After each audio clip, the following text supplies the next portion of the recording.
जे प्रस्थापित पक्ष आहेत त्यांनी निवडणूक ही घराणेशाहीकडे नेलेली आहे. मोठे मोठे उद्योगधंदे गुजरातला नेऊन ठेवले, त्यामुळे छोटे उद्योग जगणार कसे? मुळात म्हणजे वंचितकडं जे काही प्रश्न आहेत त्याची उत्तरं सत्ताधाऱ्याकडे आणि विरोधाकडे दोघांकडे नसल्यामुळं त्याच्यामुळं जनतेचा कल आता वंचितकडे जास्त वळताना दिसतोय. सध्याची जी काय निवडणूक आहे ती तुमच्या शैक्षणिक हक्काची आहे, आरोग्याची आहे. आपली जी ह्या महाराष्ट्रामध्ये आपलं जे कुटुंब आहे तो सुरक्षित आपण जिथं राहतो तिथं राहिलं पाहिजे त्याची देखील आहे. त्याच्यामुळे मी मतदारांना एवढं सांगन की जे प्रस्थापित पक्ष आहेत त्यांनी निवडणूक ही घराणेशाहीकडे नेलेली आहे. जे प्रस्थापित पक्ष आहेत त्यांनी निवडणूक ही आमच्याशी अमुकांनी गद्दारी केली त्याच्याकडे नेलेली आहेत.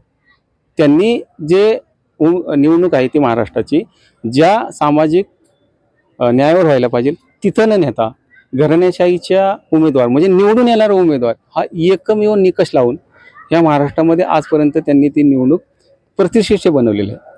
परंतु वंचित बहुजन आघाडीचं तर पाहिलं तर आता आमच्या सुरेखाताई गायकवाड पाहिलं तर ह्या पहिल्यांदाच ह्या विधानसभेला उभे राहिलेले आहेत. नवखे उमेदवार आहेत. राजकारण याच्या आधी त्यांनी सामाजिकरण केलेले राजकारणात आहे. असे सर्वसामान्य उमेदवार वंचित बहुजन आघाडी दिल्यामुळं इतर पक्षांचे जे काही कार्यकर्ते आहेत त्यांच्या राजकीय इच्छा आकांक्षा वाढलेल्या आहेत.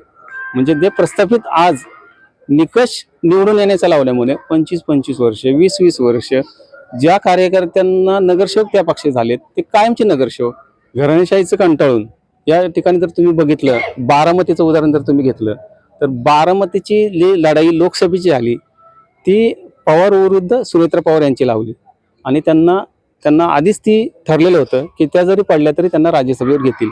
आपले 2 खासदार आहेत, 3 खासदार झाले, 2 आमदार आहेत आणि 2 पक्ष आहेत. म्हणजे त्यांना कुठेही फरक पडत नाही. उदाहरण म्हणून जर मी दिलं समजा माझा एखादा भाऊ मी वंचितमध्ये काम करतोय आणि माझा भाऊ जर भाजपमध्ये काम करत असेल आणि समजा त्यांनी काय वाईट केलं तर मी आवाज उचलणार आहे का? अजिबात नाही. आणि मी काय केलं तर तो काय करणार तर अजिबात काही करणार नाही. आणि ह्यांनी नेमकं याचंच म्हणजे ह्यांना भाजपला बाहेरून पाठिंबा द्यायचा का आतून पाठिंबा द्यायचा हे ठरत नव्हतं. त्यामुळे ह्यांनी ठरवून ह्यांचे आमदार फोडले. आणि उदाहरण म्हणून जर दिलं तुम्हाला द्यायचं झालं तर त्यांच्यातला जो काही माणूस अजित पवारांकडून येतो तो शरद पवारांच्या पक्षात येतो आणि शरद पवारांकडे जो जातो तो अजित पवारांकडे जातो. मग ह्यांचं असं काय ठरलंय का की माणसं आपण सांभाळूया आणि आपलं जे तू तिकडे आलबेल भाजपमध्ये आणि मी इकडं आलबेल राहतो यांचं आज ठरले का? आता पुढचं उदाहरण बघा.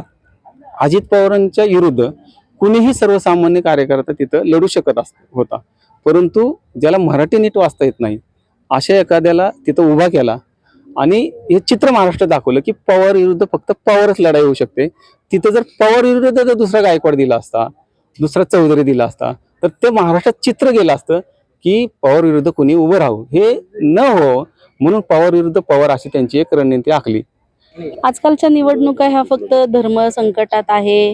हिंदू धर्म बचाएंगे, हिंदू राष्ट्र बनाएंगे, बाकीच्यांनी कुठे जायचं हे सगळं चाललेलं आहे. हे धर्माचं राजकारण हे चुकीचं चाललेलं आहे. सामान्य जनतेचं राजकारण करा. माझा समाज कसा सुखी राहील, माझा मतदार कसा सुखी राहील ह्याच्यावरती राजकारण करा. छोटे मोठे उद्योगधंदे पण आता बंद झालेले आहेत. जसं मी मतदारसंघात फिरतीये, आधी जे मला छोटे मोठे फॅब्रिकेशनवाले छोटे मोठे उद्योगधंद्यांवाले दिसायचे जिथे रसरस असायचे त्यांच्याकडे 4 का होईना कामगार असायचे, त्यांचा परिवार सुखी असायचा. काल दर्शन सारख्या एका ठिकाणी गेले मी जिथे 10 वर्षांपूर्वी इतकी रसरस असायची की त्या चौकाचं नाव होतं, पण काल जेव्हा तिथे प्रचारासाठी गेले तेव्हा तिथे कोणीही नव्हतं. कोणीही. सगळ्या धंद्यांना त्यांच्या लॉक लागले होते. ह्याला जबाबदार कोण आहे? तुम्ही मोठे मोठे उद्योगधंदे तिकडे गुजरातला नेऊन ठेवले, त्यामुळे मोठे मोठे उद्योगधंदे गुजरातला नेऊन ठेवले, त्यामुळे छोटे उद्योग जगणार कसे? लोकांच्या सामान्यांच्या घरात पैसा जाणार कसा? आपला चहा, सांची चहा. संपर्क 9130 06 10 66.